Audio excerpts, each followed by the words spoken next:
नमस्कार दोस्तों, मैं हूं आद्या और स्वागत है आप सभी का सिविल्स डेली के प्रोग्राम यूपीएससी केबीसी में, यानी कौन बनेगा सिविल सर्वेंट। तो चलिए खेलते हैं प्रश्नों का खेल और बढ़ते हैं अपनी यूपीएससी प्रिपरेशन की जर्नी में एक और स्टेप आगे by asking and solving these questions and by knowing कि हम कौन सी ट्रिक्स लगाकर सॉल्व कर सकते हैं। ठीक है, देखिए थोड़ा सा हमने इसकी टाइमिंग्स में चेंजेस किए हैं सो दैट जब ये लेट नाइट जाता था हमारा प्रोग्राम वैसे तो ऑन एयर, जिसकी वजह से काफी बच्चे इसको तुरंत एक्सेस नहीं कर पाते थे। तो इसलिए अब हमने ये डिसाइड किया कि हम यूपीएससी केबीसी प्रोग्राम को डेली मॉर्निंग में रिलीज करेंगे सो दैट आप जैसे ही उठते हो उसके कुछ टाइम बाद you start your day, you start your preparation by solving some questions of UPSC. ठीक है, तो चलिए देखते हैं क्या है आज के प्रश्न। सबसे पहला क्वेश्चन है, consider the following statements regarding UMANG app. Statement 1, it aims to integrate major government services ranging from central to local government bodies on a single mobile app. Statement 2, the app is developed by the ministry of electronics and information technology and national e governance division, जिसको हम NEGD भी कहते हैं। Which of the statements given above is are correct? Options है A 1 only, B 2 only, C both 1 and 2 या फिर D neither 1 nor 2। आपका समय शुरू होता है अब।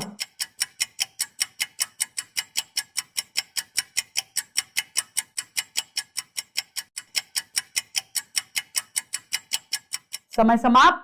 चलिए दूसरे प्रश्न पर चलते हैं। आज का दूसरा प्रश्न आपकी स्क्रीन पर ये रहा, inequality report 2021 India's unequal health care story report was released by which of the following organisations. आपके ऑप्शंस हैं A Indian council of medical research, B Oxfam, C NITI Aayog या फिर D वर्ल्ड हेल्थ ऑर्गेनाइजेशन यानी WHO।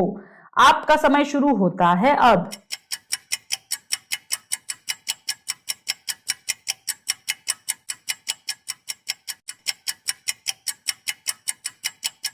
समय समाप्त। चलते हैं तीसरे प्रश्न पर। तीसरा प्रश्न आपकी स्क्रीन पर ये रहा, consider the following statements regarding Swadesh Darshan scheme. Number 1, it is not a central sector scheme but state sector. Statement 2, it aims to generate livelihood by promoting culture and heritage in identified regions. Which of the given statements are correct? Options हैं A 1 only, B 2 only, C both 1 and 2 या फिर D neither 1 nor 2। आपका समय शुरू होता है अब।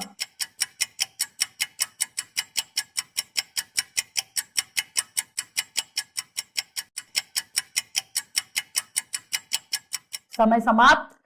चलते हैं चौथे प्रश्न पर। चौथा प्रश्न आपकी स्क्रीन पर ये रहा, which of the following statements about Coriolis force is are correct. 1, Coriolis force deflects the wind to left the direction in the northern hemisphere and to the right in the southern hemisphere. Number 2, the Coriolis force is directly proportional to the angle of latitude. Select the correct answer using the codes given below. A 1 only, B 2 only, C both 1 and 2 या फिर D neither 1 nor 2। आपका समय शुरू होता है अब।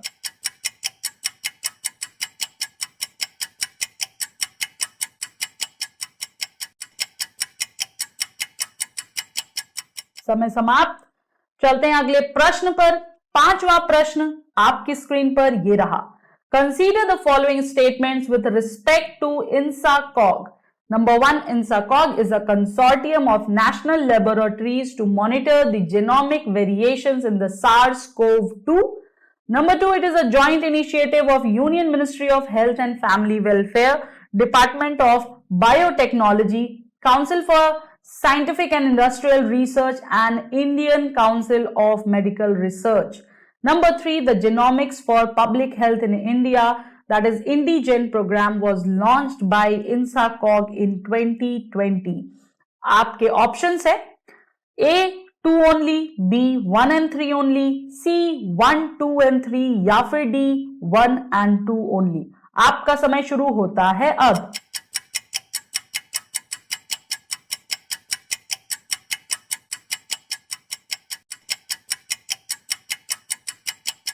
समय समाप्त।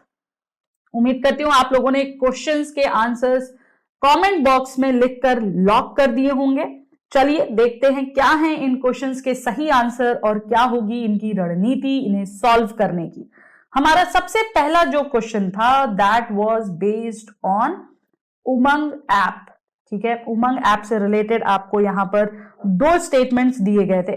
पहला स्टेटमेंट कहता है about the aim to integrate, यानी अगर हम यहां पर देखें कि इसमें एम की बात की जा रही है या ऑब्जेक्टिव की बात की जा रही है, दैट मीन्स कि ये जो स्टेटमेंट है ये डेफिनेटिव स्टेटमेंट है, इंफॉर्मेटिव स्टेटमेंट है। और आपको पता है कि अगर कोई स्टेटमेंट डेफिनेटिव और इंफॉर्मेटिव होता है तो 99% चांसेस होती हैं उसके करेक्ट होने की। और फैक्चुअल वाइज भी अगर हम जाएं तो उमंग ऐप का यही जो एम है, जो यहां पर लिखा हुआ है, यही एम आता है। ठीक है, दूसरा स्टेटमेंट जो इसके बारे में है कि ये किसने डेवलप की, अगेन ये इंफॉर्मेशन दे रहा है।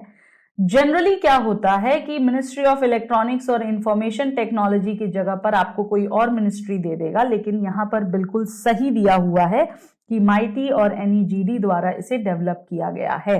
ठीक है, तो यहां पर कंफ्यूज मत होइएगा। C should be the answer, both the statements are correct. Solution देखते हैं। सॉल्यूशन भी यही कह रहा है, C is the correct answer.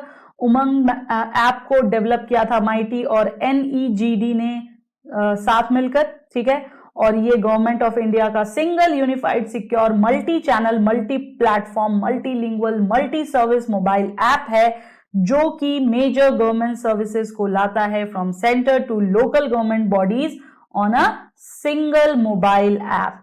ठीक है, तो बहुत इंपॉर्टेंट प्रोग्राम है ये, इसको देख लीजिएगा।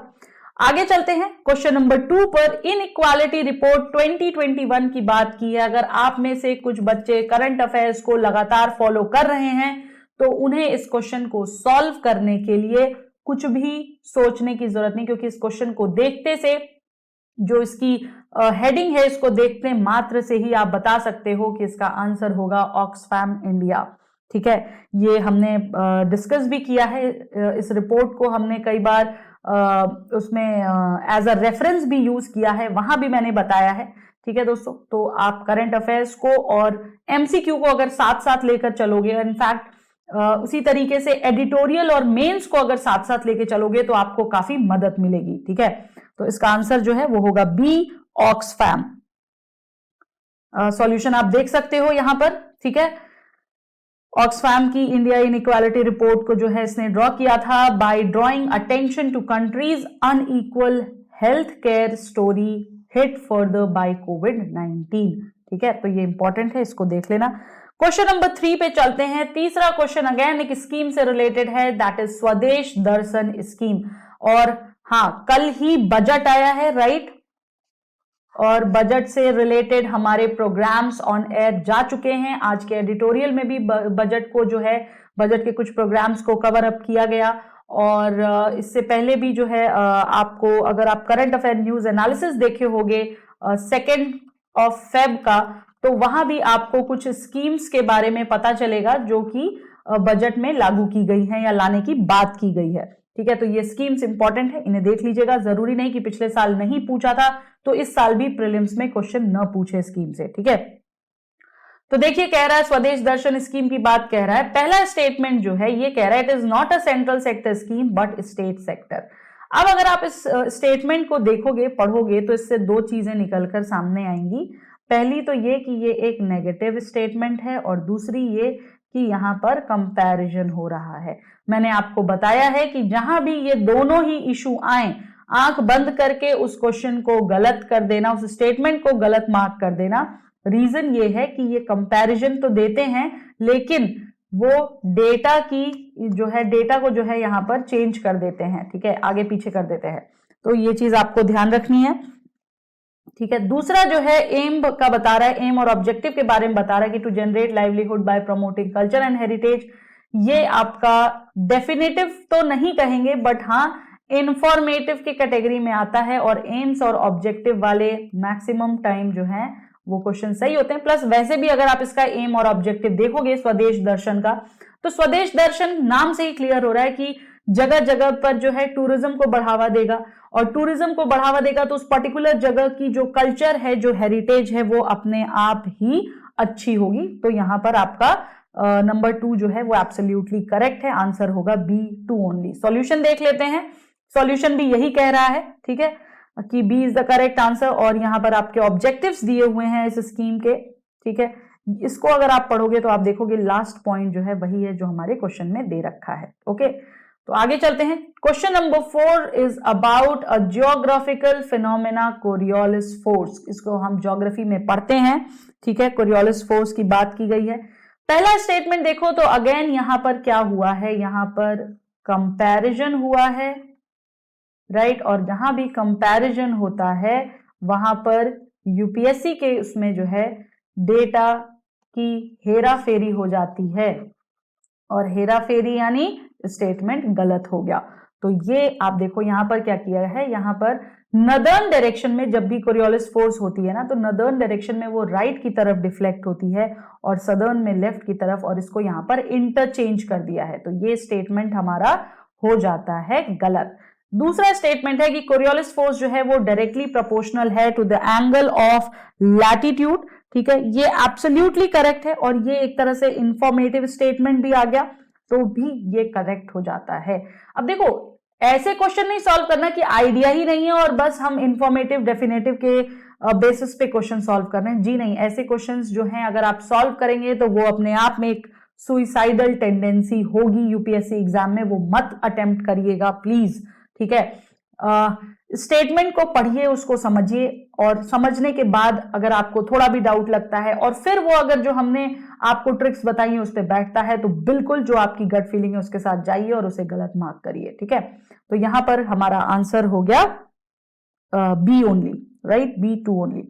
देखते हैं सॉल्यूशन। सॉल्यूशन भी यही कह रहा है B is the correct answer, statement 1 is incorrect while statement 2 is correct, और आपको यहां पर एक्सप्लेनेशन दिया हुआ है, ठीक है। चलिए देखते हैं। पांचवा क्वेश्चन जो है इंसाकॉग से रिलेटेड है। यहां पर भी यही पूछ रहा है कि इनमें से कौन से स्टेटमेंट्स करेक्ट हैं, ठीक है।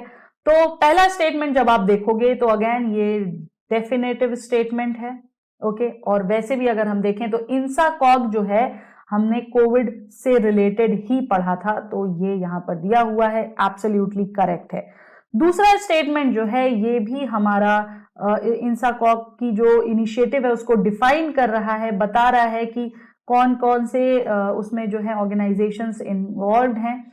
तो ये हो गया हमारा इंफॉर्मेटिव स्टेटमेंट, और उसके साथ साथ जॉइंट इनिशिएटिव की बात कर रहा है। कई बार होता है कि ये यहाँ पर चेंज कर दिए जाते हैं, बट अगर हम जो नाम देख रहे हैं उसे देखें तो ये एब्सोल्युटली करेक्ट है। अगर यहाँ पर दिया होता कि सिर्फ ministry of health and family welfare का ओनली है तो ये गलत हो जाता, बट ये एब्सोल्युटली करेक्ट स्टेटमेंट है। तीसरा स्टेटमेंट जो है वो पब्लिक हेल्थ इन इंडिया से रिलेटेड है, इंडिजन प्रोग्राम से रिलेटेड है, जो कि ये कह रहा है कि ये लॉन्च किया गया था इंसाकॉग में 2020 में। यहां पर दो इंफॉर्मेशन गड़बड़ लग रही है मुझे। एक तो 2020 में नहीं, 2019 में जीनोमिक्स प्रोग्राम इंडिजन लॉन्च हुआ था, ठीक है।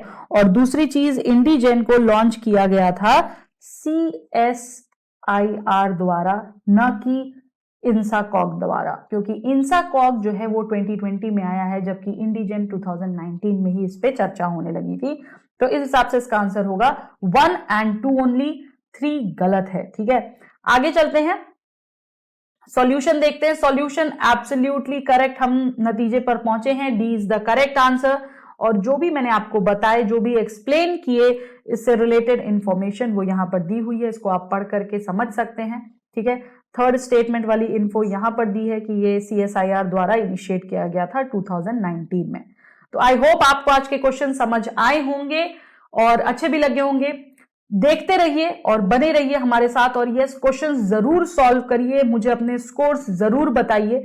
आप में से कुछ बच्चों ने पूछा था कि मैम हम कैसे रिवाइज कर सकते हैं, तो देखिए बहुत सिंपल सा तरीका है। इन वीडियोस को आप गो थ्रू तो कर ही सकते हैं, अदरवाइज मैं आपको एक सजेशन भी दूंगी, जब आप इनको सॉल्व करते हो इन क्वेश्चंस को, तो इनकी जो फैक्ट्स है ना वो नोट डाउन कर लो कहीं ना कहीं। जैसे इंसाकॉग से रिलेटेड हमने क्वेश्चन सॉल्व किया, तो इंसाकॉग पर एक छोटा सा शॉर्ट नोट बना लो 50-60 वर्ड्स का, ठीक है। दर्शन स्कीम, स्वदेश दर्शन स्कीम से सॉल्व किया तो उससे बना लिया हमने क्वेश्चन। ऐसे करके आपको नोट्स बनानी और वही चीजें आपको रिवाइज करनी है और कुछ नहीं करना। रिवीजन के लिए ये बेस्ट तरीका होता है।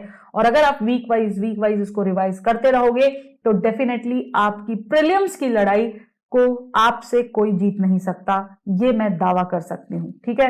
तो चलिए, यही थे आज के कुछ क्वेश्चंस एंड फटाफट से मुझे स्कोर स्ट्रीक बताइए, अपना फीडबैक दीजिए कि आपकी तैयारी कैसी चल रही है, किस स्टेज पर हैं, ये भी जरूर बताइएगा सो दैट मैं आने वाले टाइम में आपकी मदद कर सकूंगी, ठीक है। तो नेक्स्ट सेशन में फिर मिलेंगे, तब तक के लिए नमस्कार, धन्यवाद, जय हिंद, जय Bharat. Subscribe to our YouTube channel and press the bell icon on the YouTube app and never miss another update from Civils Daily.